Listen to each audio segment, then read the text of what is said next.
Okay, here we go again. 8 short clips published over the last 3 weeks. So it's time for the last one, the third one about Bangladesh. The idea of these 9 clips total was to open your minds, open doors, show some of the very exciting business and investment opportunities waiting for you as we speak in 3 interesting markets: Pakistan, Sri Lanka, and Bangladesh.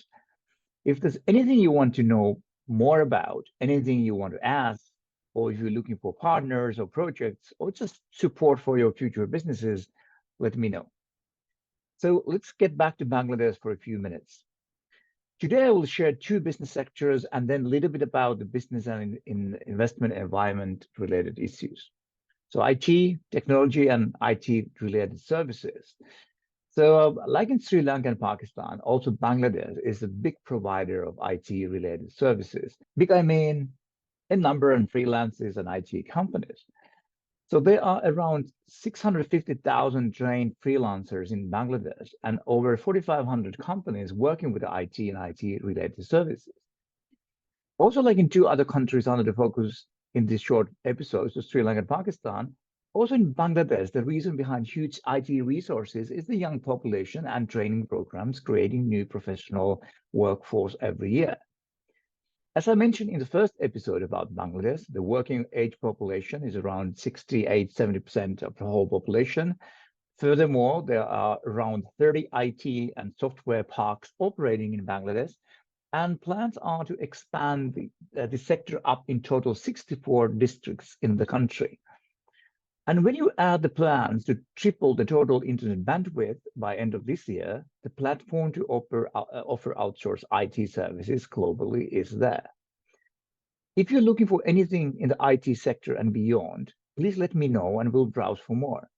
And if you are keen to invest into this sector, there is a 10% export subsidy for software exports offered as well. And let's not forget the growing startup sector of Bangladesh. The Bangladesh startup ecosystem has been developed in the last decade and comprised more than 1,200 active startups with 200 new startups coming up every year.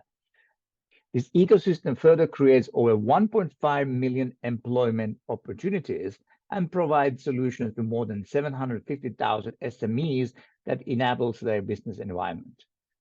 Access to online and mobile networks is pretty high. So it's not only about exporting services, but also about strong and developing domestic demand. Before jumping into the investment environment, let's talk a little bit about energy as well. Bangladesh has huge potential renewable energy, including solar, wind, and hydro. Also, the government of Bangladesh has been actively promoting the investment opportunities, also with many incentives. Bangladesh is facing plenty of challenges with the energy production and consumption, and not at least due to growing population and urbanization. So you might say that instead of prioritizing renewable energy sources, the direction has been more back to oil and gas for various reasons. However, things will change, and I think it would be time to look at the renewable energy sector in Bangladesh right now. Share of renewables are still like 5% of all electricity produced. And when you add a massive textile business exporting products to the biggest brands around the world, many of those getting quite cautious about the sustainable energy used in their production as well, it's clear that the share of renewable energy will grow in the near future. The official target is there too. 15% of electricity from renewables by 2030, 40% by 2041. So even though there might be many reasons why the step to full renewable energy sector will take a lot of time, there are plenty of opportunities even with smaller steps taking as we speak. There are plenty of solar, wind, hydro, biogas, and biomass projects available. So let me know if you need any additional information or contacts. So that's about IT and energy. There are many other potential sectors in Bangladesh. For example, these are the priority sectors under the National Industry Policy from 2022. I could also mention the banking and finance sector, which is also seeing plenty of changes and development due to digitalization and growing urban population. Just to mention, this is how the online banking and mobile banking market development looks like. So let me know what areas would be interesting ones for you, and we'll take further. And as said, closing this last episode with a quick package about a few issues about investment environment. I have received quite many questions, and if these are not answering all the questions you might have, let me know. Government has worked hard to simplify the process, but there are still several steps you need to go through. There are certain investment roadmaps available to be followed. Starting a business is relatively easy and fast.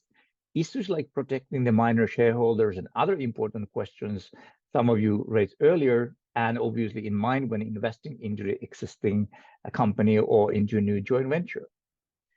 There are also tax incentives to manufacturing service sectors, power sector, IT, ICT, and healthcare as well, and also for startups. But as said, keeping these clips as short as possible.